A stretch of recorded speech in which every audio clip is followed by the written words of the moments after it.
Welcome everybody, Fran here at New Testament Explained.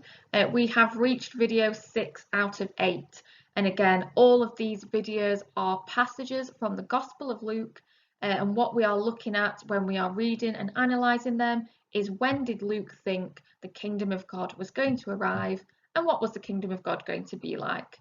As always, make sure you are subscribed to both the channel and the notification bell. So in terms of an overview of the coming of the kingdom of God passage in Luke's Gospel, Jesus responds to a Pharisee's question about when the kingdom of God is going to arrive. And in his response, he says, the kingdom of God is in your midst. And that is a phrase we are going to look at in relation to when the kingdom of God, in Luke's opinion, was going to arrive. From there, Jesus explains that the Son of Man must suffer and be rejected first. And then from there, he goes on to make Old Testament references, namely Noah's Ark and Lot. In terms of how this passage stands in the broader Gospel and in the broader New Testament, we do have Matthew 24 that is similar in that it is an extended apocalyptic discourse.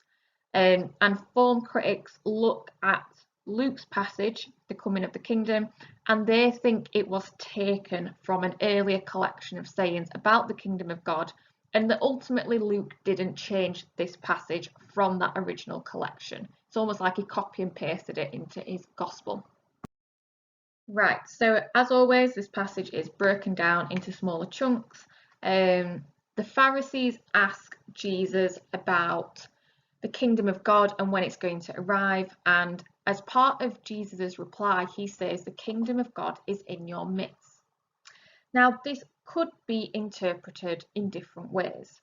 So number one, it could be seen as the kingdom of God being a present reality in Jesus, and it fits in at that point with the idea of realized eschatology, that Jesus is bringing about the kingdom of God through his ministry. And given that he is stood in the middle of a crowd as he says this, it kind of fits in with the idea that he's saying it is in your midst, as in I am in the middle of this crowd and I am telling you about the kingdom through my ministry. So that's one interpretation. The second is that rather than the kingdom of God being a physical place that you enter, it is what we call a spiritual sense.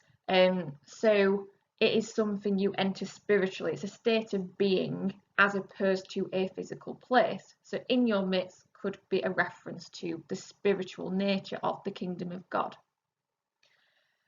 Thirdly, it could be considered as it's just going to come out of nowhere. It's like in reach, but you don't actually know when it's going to come. It's kind of around you, but not there yet. Which aligns more with consistent eschatology, the idea that there is going to be a point in the future where the kingdom of God arrives. And that last one will align with where the rest of this Bible passage goes. Moving on to the second paragraph then, Jesus continues almost to answer this question and to elaborate on what will happen. And then when we get to verse 24, we get, for the Son of Man in his day will be like the lightning. Now this phrase again is quite apocalyptic, quite violent language, and it suggests that the kingdom of God is going to come as a surprise. This also fits in with consistent eschatology, the idea that at some point in the future the kingdom of God is going to arrive. This passage is emphasising the notion that we won't know when that moment is. We can't know when that moment is. It's just going to flash before our eyes. But nevertheless, it is a future arrival. And then at the end of this section, we have got Jesus saying that he, the Son of Man, must suffer many things and be rejected by this generation. This also suggests that the kingdom of God is a future event. Now, this interestingly aligns with the view of Marshall, who gives quite a detailed breakdown of how he thinks Jesus understood himself in relation to the kingdom of God. And part of what Ian Marshall argues is that Jesus believed that the kingdom of God would come about through his death and resurrection. So that could be a piece of evidence, verse 25, could be a piece of evidence to support that theory. It also fits in with salvation history, however, because in salvation history, the transition from the second stage of the kingdom of God to the third stage of the kingdom of God will happen with the death and resurrection of Jesus and ultimately the ascension into heaven. So verse 25 also fits in with that theory as well.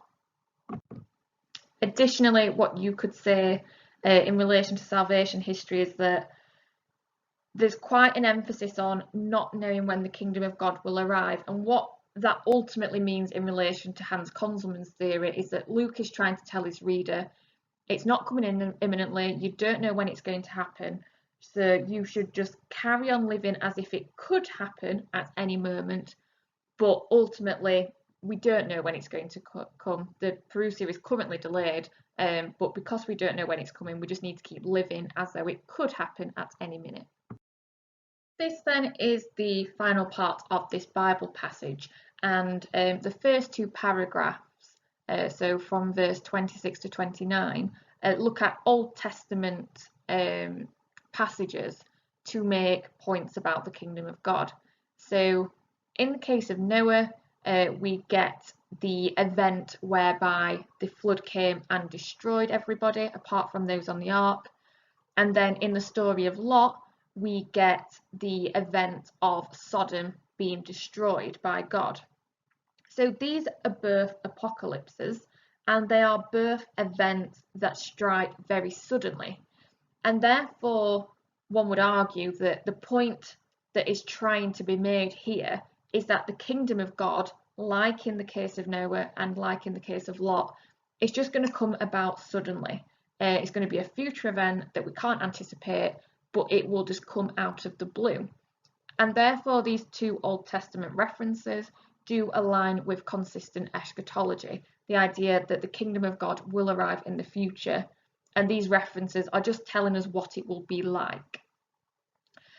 The final section says, whoever tries to keep their life will lose it, and whoever loses their life will preserve it, when looking at sort of how we should act then, knowing that the kingdom of God is going to just arrive out of nowhere. There's a sense of urgency. However, what is interesting here is that it's kind of arguing against people who believe in the apocalypse and who are sort of ardently preparing for it, because what this passage is trying to tell us is it's just going to come so quickly and so suddenly, you're just not even going to realize it's happened. It's going to be so quick and so unexpected. So stop kind of sitting there wondering when it's going to happen, because you're never going to know. It is just going to appear out of nowhere. So sitting and speculating about the date is a pointless exercise. And therefore, what you need to do is you need to live as though it could happen at any moment. You need to act as though it could happen at any time, so that when it does come by surprise, you have lived a life in accordance with the Christian values that Jesus has brought through his ministry. This then concludes our analysis of the coming of the kingdom in the Gospel of Luke. Thank you for watching, and make sure you subscribe to the channel, notification bell, and watch the final two videos that will conclude this series on Anthology 5.